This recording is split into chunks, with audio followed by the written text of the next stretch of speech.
ಭಾರತೀಯ ಸೇನೆ ಮತ್ತು ಅಸ್ಸಾಂ ರೈಫಲ್ಸ್ ಸೈನಿಕರು ಮಣಿಪುರದ ಹಲವೆಡೆ ಸ್ಥಳೀಯ ಪೊಲೀಸರು, ಸಿಆರ್ಪಿಎಫ್, ಬಿಎಸ್ಎಫ್ ಮತ್ತು ಐಟಿಬಿಪಿ ಜಂಟಿ ಸಹಯೋಗದೊಂದಿಗೆ ಸ್ಪಿಯರ್ ಕಾರ್ಪ್ ಭದ್ರತಾ ಕಾರ್ಯಾಚರಣೆ ನಡೆಸಿದ್ದಾರೆ. ಕಾರ್ಯಾಚರಣೆಯಲ್ಲಿ ಅಪಾರ ಪ್ರಮಾಣದ ಶಸ್ತ್ರಾಸ್ತ್ರಗಳು, ಸುಧಾರಿತ ಸ್ಫೋಟಕ ಸಾಧನಗಳು, ಐಇಡಿ ಗ್ರೆನೇಡ್ಗಳು, ಮದ್ದುಗುಂಡುಗಳು ಪತ್ತೆಯಾಗಿವೆ. ಕಾಂಗ್ಪೋಕ್ಪಿ ಜಿಲ್ಲೆಯಲ್ಲಿ ಬಂಕರ್ಗಳನ್ನು ಸಹ ಭದ್ರತಾ ಪಡೆಗಳು ನಾಶಪಡಿಸಿವೆ. ಜಿರಿಬಂ ಜಿಲ್ಲೆಯ ಸಾಮಾನ್ಯ ಪ್ರದೇಶದಲ್ಲಿ ವಿದ್ಯಾನಗರ ಮತ್ತು ನ್ಯೂ ಅಲಿಪುರ್ ಗ್ರಾಮಗಳಲ್ಲಿ 3 ಪಂಪ್ ಆಕ್ಷನ್ ಶಾಟ್ಗಳನ್ನು, 1 ಡಬಲ್ ಬ್ಯಾರಲ್ ರೈಫಲ್, ಮದ್ದುಗುಂಡುಗಳನ್ನು ವಶಕ್ಕೆ ಪಡೆಯಲಾಗಿದೆ.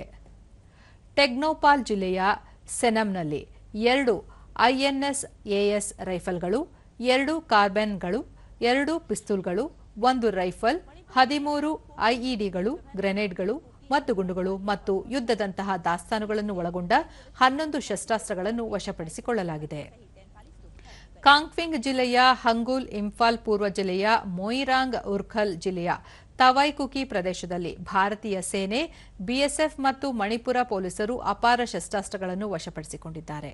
ವಶಪಡಿಸಿಕೊಂಡ ವಸ್ತುಗಳನ್ನು ಹೆಚ್ಚಿನ ತನಿಖೆ ಮತ್ತು ಪರಿಶೀಲನೆಗಾಗಿ ಮಣಿಪುರ ಪೊಲೀಸರಿಗೆ ಹಸ್ತಾಂತರಿಸಲಾಗಿದೆ.